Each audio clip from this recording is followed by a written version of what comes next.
Are you in poverty? Are you ready to give up? Are you despair? And it appears that you are 7 days from being homeless? I have good news for you. There is a way to go on in life and have labor that no man can pay you for. But yet, I will prove to you that it will never be in vain.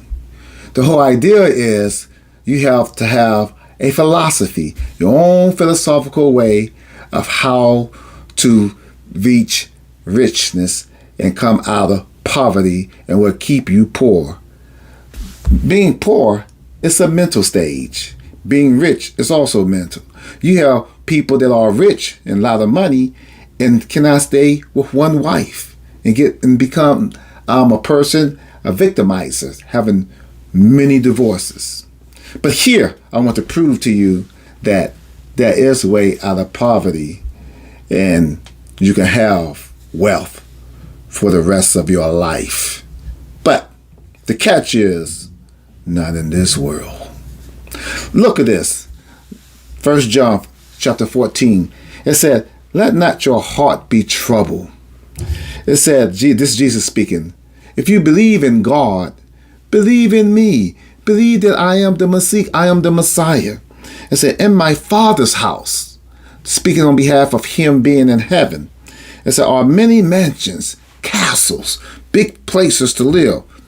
Watch this. If it were not so, I would have told you it is not so. Nonetheless, I go to prepare a place for you. It's the primary reason why Jesus is away. He also signified the importance of blessed are the poor and the pure in heart. He solely focused on those who are struggling in this world. And as you try to live, that is your labor.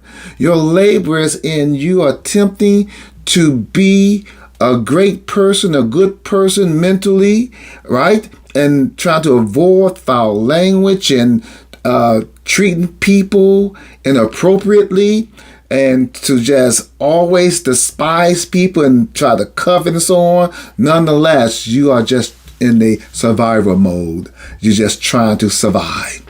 Do not allow yourself to end up in a Pandora box, a perpetual way of being despair, distraught. Don't allow this to happen. In heaven, you don't have to worry about looking for gold to put on your finger. In Revelation, we are reminded that we shall walk the streets of gold.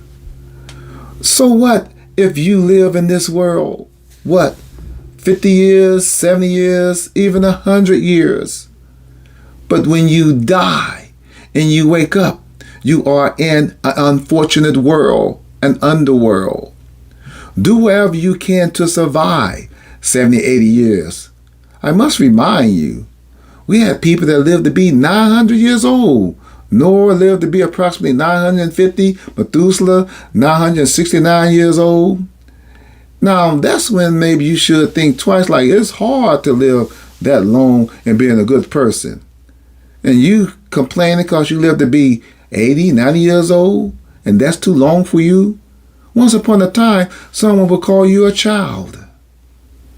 So you need to thank God that your life has been shortened, because now you don't have to labor as long to walk the streets of gold and to live in a mansion. I wonder who will assist us in the mansion.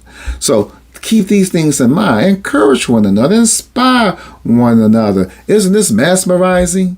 But foremost, you must find yourself being connected to such a situation or circumstance that will help motivate you. Surround yourself with people who are positive.